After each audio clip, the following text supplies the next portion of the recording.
In this video, I sit down with Sunbro and we talk about what will Nintendo do over the next 2 years. Before we jump into it, make sure to hit that like button, hit that subscribe button, and ring that bell.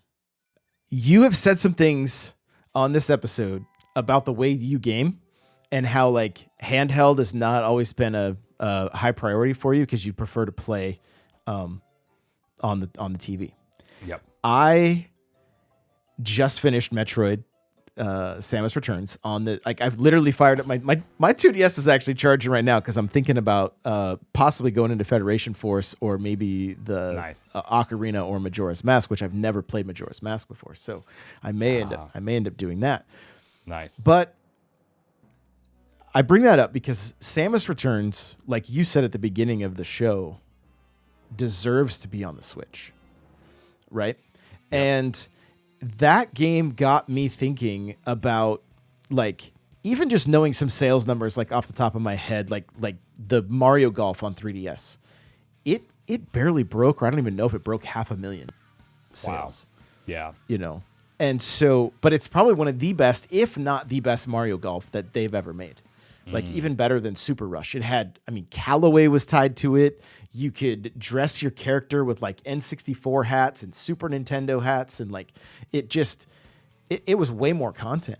And it had asynchronous tournaments where you could literally, I could have a community, like the NPC had a tournament where every week you could play whenever you wanted to, but everybody's scores were tracked. And it was just, it was great for community, right? Yeah. And so it got me thinking, like, what does the Switch do? And so before I go into what I think it's going to do, I want to hear from you. What do you think Nintendo does the next 2 years with the, you know, because like you mentioned, they said they're going to go about this launch different from anything that we've seen, and so it's got my wheels turning. But I'm just curious what you think and what do you think they're doing over the next 2 years? Yeah, so it's going to be very different than how most companies handle their next generation launches, but it will be, in my opinion, less Nintendo than we've seen in the past, because like I always bring it back to Jim Ryan from PlayStation, but he was very, you know, he did the sales guy thing of, you know, we believe in console generations, all these games are only possible with the power of the PS5, and said all of that stuff. And Sony continued to release almost all of their first party content on both platforms for like 4 years, you know, like maybe 3, before we really started to see that drop off. Nintendo's not going to do that, but because the 3D Mario is going to be exclusive to the next gen console, the next big Zelda, you know, whatever it is going to be exclusive to the next gen console. But they are in a different position with 143 million, probably soon to be over the holiday season, up to, you know, knocking on to that 146, 147 million units sold number. They're going to be in a position where they're very well aware that they cannot stop supporting the current Switch with software. So I think that looks like as many ports and remasters we've already seen. I think it looks like more of those and some simple spin-off titles that are going to be from the ground up, you know, Princess Peach Showtime being an example. Pick a franchise, give the character a chance with a new game. It's a more simple project. We're going to put stuff like that out on Switch 1, and those early adopters who got Switch 2, you know, you can pick up that same piece of software, and it's probably just going to be a better experience for you with more powerful hardware via backwards compatibility. So I do think we're going to see that over the next couple of years, really, still let's say Nintendo does a new piece of software first party once per calendar month. That's loosely what they've stuck to in the Switch's generation. I still think that they're going to maybe have 5 of those 12-month calendar games. Let's say 12 for the year. 5 of them are probably still going to be supported for Switch 1. But the big generational leaps, the next Mario, the next Smash Bros, the next Animal Crossing, the next Mario Kart 8, or the next Mario Kart, it will be 9 or X or 10, whatever it's going to be called. Then those games will be console exclusive to the new console, in my opinion, you know, their next gen hardware. But yeah, it's going to look different because normally we see Nintendo just literally maybe release one game like a Zelda cross-generational, and then it's up to the third parties to do any kind of support, and literally all their stuff is just out on the new platform. That's typically how we've seen them do it.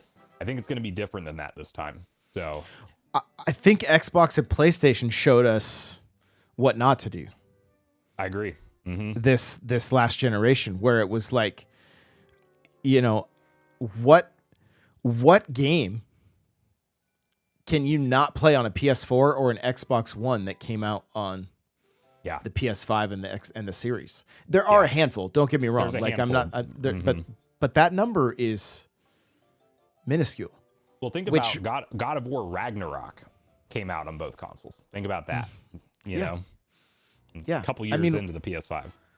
That's, you know, and I mean, again, Nintendo fans, we know, like, I think the last copy of the last version of Just Dance on the Wii was like 2019. So right, yeah, you know, so third parties are still going to do their thing. If there's a user base there, we might get Switch content into 2029 if maybe even past that. So we'll see.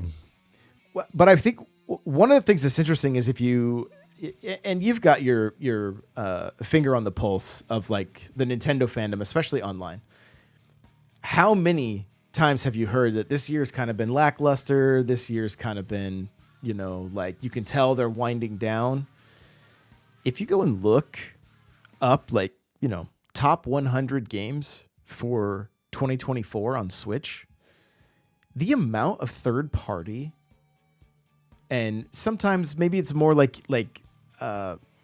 you know, single A studios or indies, that kind of stuff. But Capcom has been going hard. Yes. The collection we just had, the Ace Attorney, Apollo Justice, like but I do believe that there's things are a little bit more niche, right? There's different pockets. But the Castlevania collection that were DS games, right? That's another one that, like, that was very well received. You got the HD 2D remake of what is it? Dragon Warriors? Dragon Quest, yeah. Or Dragon Quest, yeah. Yeah. 3. Mm-hmm. And then you're getting 1 and 2 next year also. So right. Yeah. So it's like I think, like you said, I think remakes and remasters are gonna be the bread and butter. I think Nintendo is showing their hand right now. I think they're showing us current Switch owners may not have anything to worry. There's always that, like, oh, I just bought this console. Well, one, you've got a massive library of Switch games and incredible first-party games, so don't worry. You're not going to be missing out on anything. And two, I think there's going to be such a great number of remakes and remasters that are coming, as well as, like, and when you were talking about like some of the spinoff games, I wonder how think of all the Kirby spinoffs that have happened that are like the free to play, you know, I wonder how those Dream have Buffet. done. Yeah. Good point. Mm-hmm. Yeah. I wonder how they've done even Mario 35 and something along and, you know, F099. That's not going to be, you're not going to need something like that you're not going to need a Switch 2 to play more games like that come to NSO. And so I think we may see a handful of titles that are cross between, and I get so torn on Mario Kart. Mario Kart is the one that I'm like, I hope there be a way that they would do Mario Kart Online, free to play, battle passes, and then do your Grand Prix and everything, make that Switch 2 exclusive, and if you buy the copy, you get like the next 2 battle passes for, you know, included in your purchase or whatever the case is, because that's such a massive install base and such a huge fan base that, like, it is. Mm-hmm. That's the only one that I'm like, how do they deal with that? Everything else I could see, like, you know, and I have another video I'm working on too. I believe that this will be the console of sequels. Okay. Because I believe this is just something that's just, again, pure speculation. But I think we're going to see games like Odyssey 2, where I know a lot of people don't necessarily think that, but I think Nintendo wants to sell more Odyssey 1.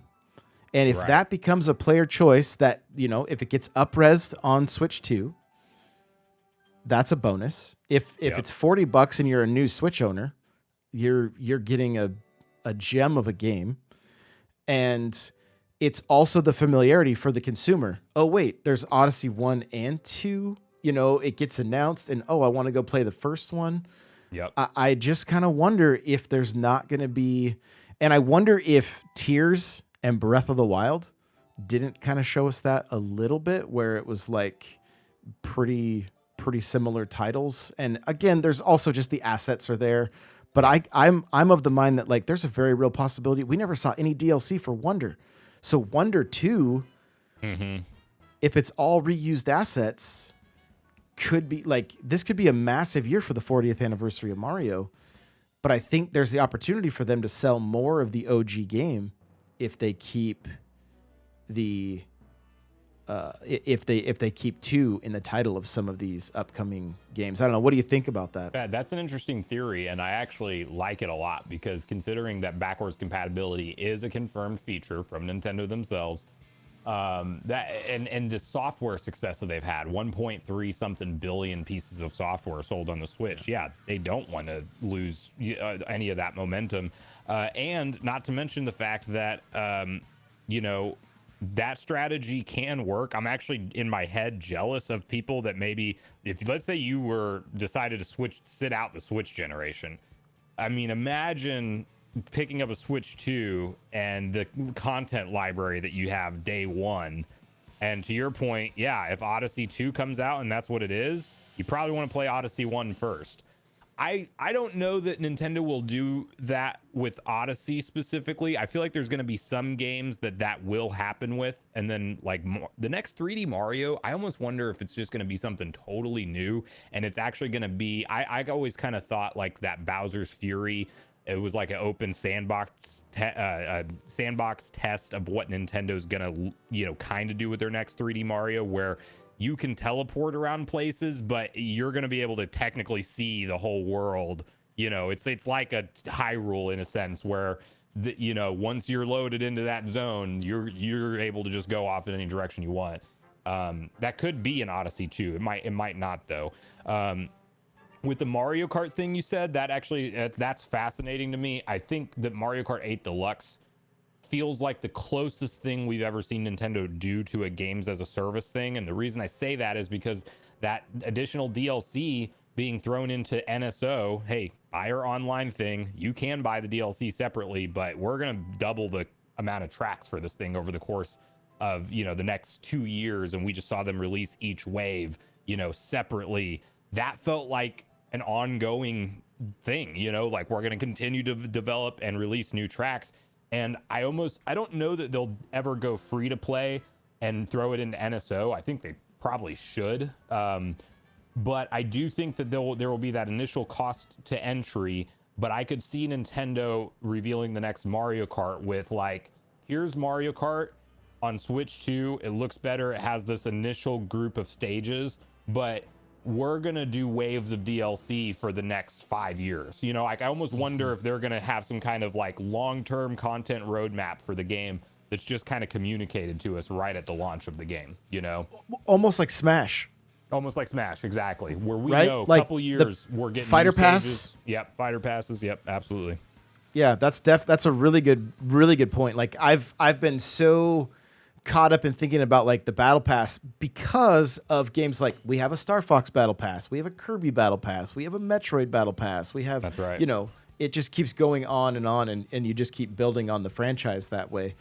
But do it very consumer friendly, similar to like what Microsoft has done with Halo, to where it's like you can buy those at any point if you want. You can finish them at any point if you want. There's not that like, you're not going to have FOMO and wondering why I can't race as Kirby because I didn't buy the battle pass. I don't want to see anything like that. That's right. Like, that's right. And I it's not that I'm out here like pushing battle passes. I know there's a lot of people that hate that stuff. As a person who has 1,200 hours in Mario Kart 8 Deluxe, I want continued content because I want to race with the community and have people not get burned out. Right. That's right. That's kind of where I'm at. One of the things you got me thinking about, if they do the player's choice at 40, they could do digital versions, get 3 games for $100 and still voucher. save and still save $20 on 3 games. That's true. And so now they're still selling their vouchers, which they love because there's not that overhead of the retailer, the plastics, the distribution, all that stuff. Not to mention the leaks of getting the games out early. Like we see all the retail copies get leaked online. Nintendo hates that stuff, man.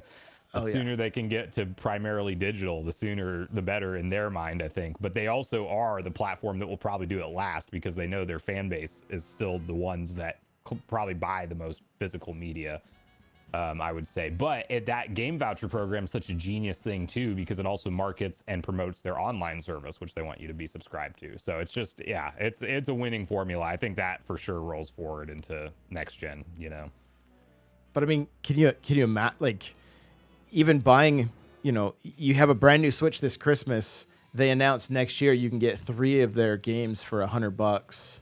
Yeah. On a voucher. Who's not gonna? Right. Like, well, wait a minute. That was initially $180 worth of games. Now it's $100. Like that's a steal. And I think it would move the numbers for them. So I don't know. We'll just see. But we are just about to that hour mark. This has been super, super fun. Thank you so much. Please shout out all the places where people can connect with you and watch your content. Yeah, absolutely. So Sunbro Nation on YouTube, that's my bread and butter. If you want to find me, about 6 videos a week on average. Sometimes there's a bonus 7th one in there. But about six different Nintendo Switch related news, leaks, rumors, topical type of videos. You will get the information of whatever's being discussed at kind of the beginning of the video within the first few minutes. And then a lot of the back half or anything else is literally my opinions on what the information is that we're dealing with. Lots of Switch 2 videos lately because, as we've talked about, Nintendo's transitioning to their next-gen hardware.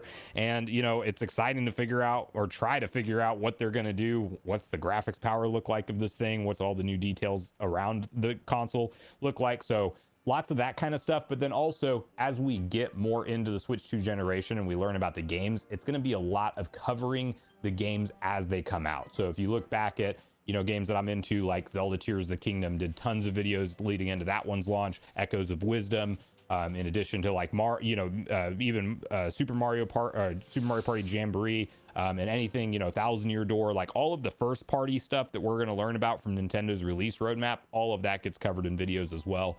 I am on other social media platforms. If you ever want to connect with me, kind of where I'll probably actually read some of the responses and interactions. I'm on X mainly. Outside of that, I don't really look at I have a Facebook and Instagram account. Don't look at them too much. I will be trying to get into some short form content in addition to my long form in the year of 2025. So we'll see how stuff like that goes. But yeah, Josh, thanks so much for having me on, man. It's been a great time talking to you and really enjoyed it. So likewise, man. Thank you so much. And we'll see you guys in the next one. Bye now.